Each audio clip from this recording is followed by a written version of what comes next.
Hey guys, welcome to Coding with RANIA.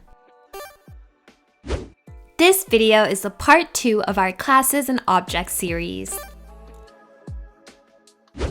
We're going to be creating a video game using classes and their fundamental components, which are properties, the constructor, and methods, which we learned about in part 1. So if you need a refresher, make sure to watch part 1 first.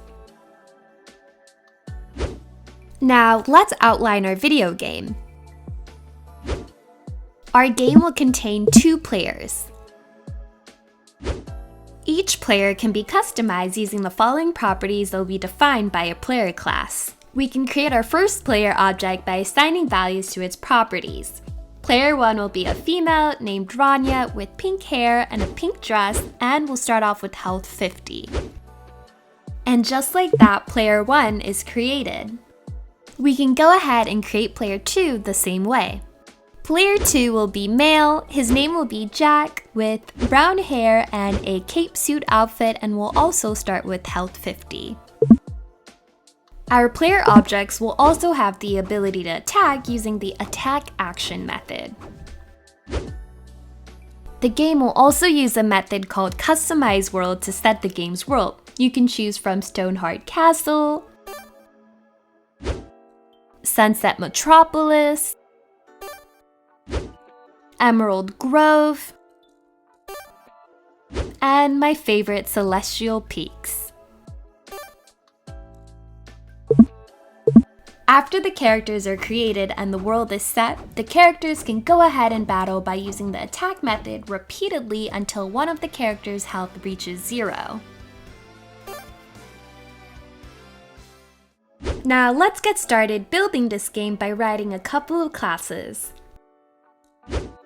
To build our game, we will be writing 2 classes, a player class and a game class. The player class will define the properties and methods of the player object. The game class initializes players using the player class, sets their attributes, and manages the game over function and player attacks. The 2 classes work together to bring our game to life. We're going to start with the player class, which serves as a blueprint for creating player objects in our game. We'll begin with the syntax public class player. The name player is capitalized because it serves as the class name, defining the blueprint for creating player objects in our game. Next, we will define the properties for our player class. These variables represent the attributes of our players and contribute to their customization and uniqueness.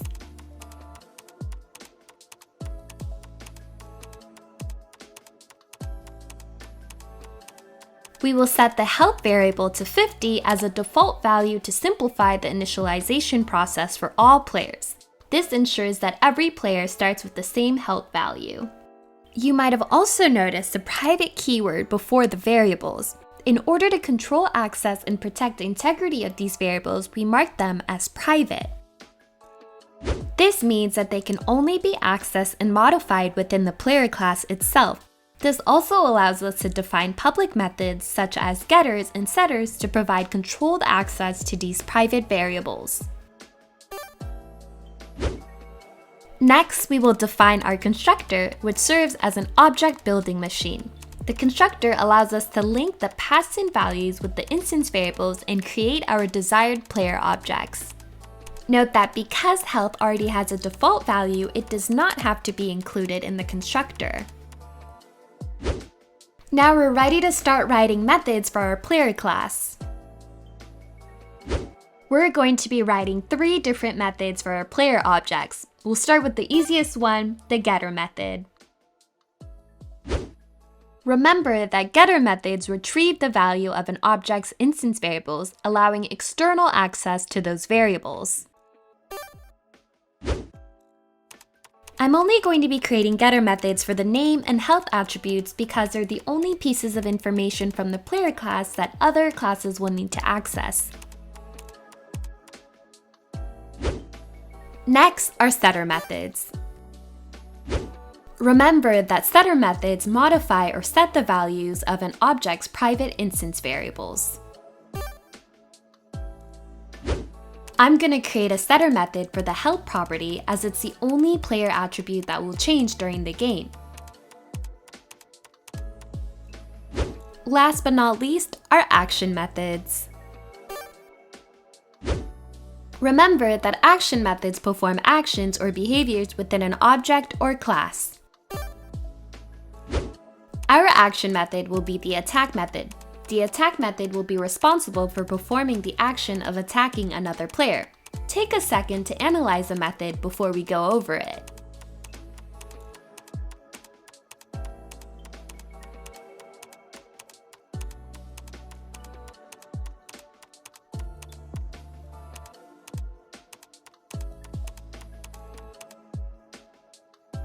The attack method takes two parameters: target, which represents a player being attacked, and damage, which specifies the amount of damage inflicted on the target.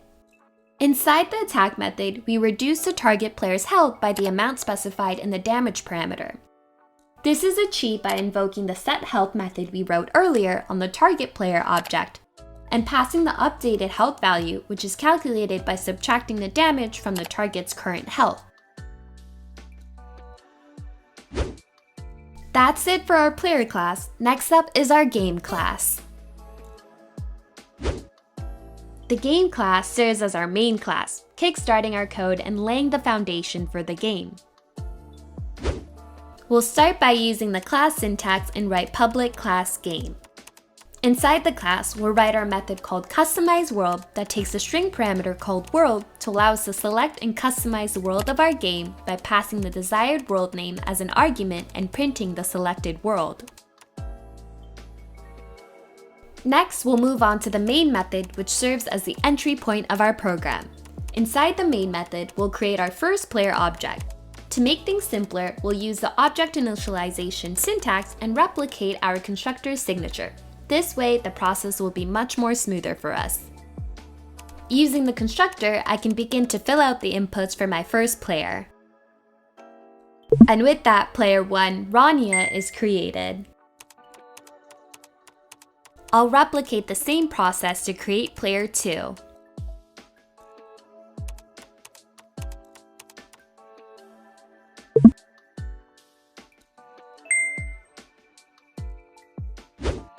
Now that the players are created, we can go ahead and select our game world. To set the world, we just need to call our customizeWorld method and pick which world we want to play in by passing in that world as an argument.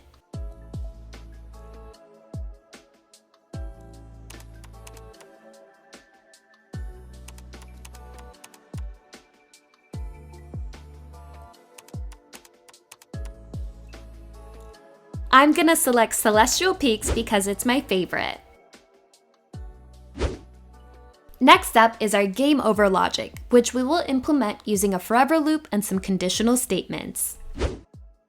Note that we will be writing the game over logic within the main method and under the rest of our code. Now look over the game over logic and try to understand it before we go over it.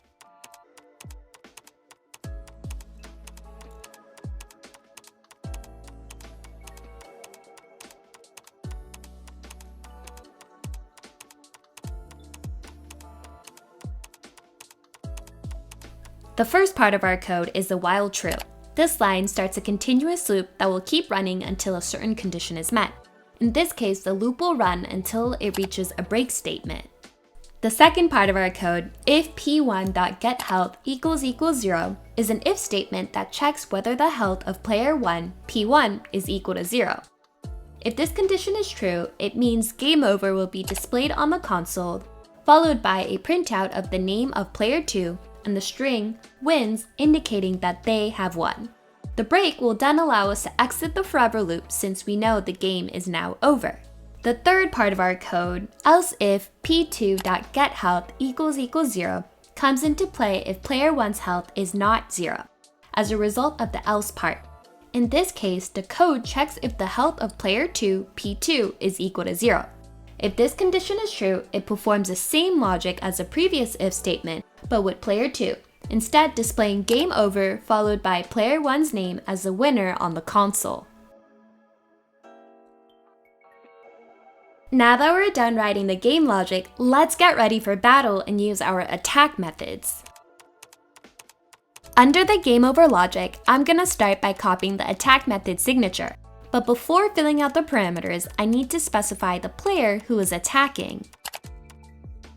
So remember that it is vital to specify your object before calling a non-static method, or else Java will not know which player is attacking. The first person to attack will be Jack, who is object P2. He's going to attack RANIA, who is object P1, and inflict a damage of 15 points. Jack is on a roll and attacks RANIA again, inflicting a damage of 15 points.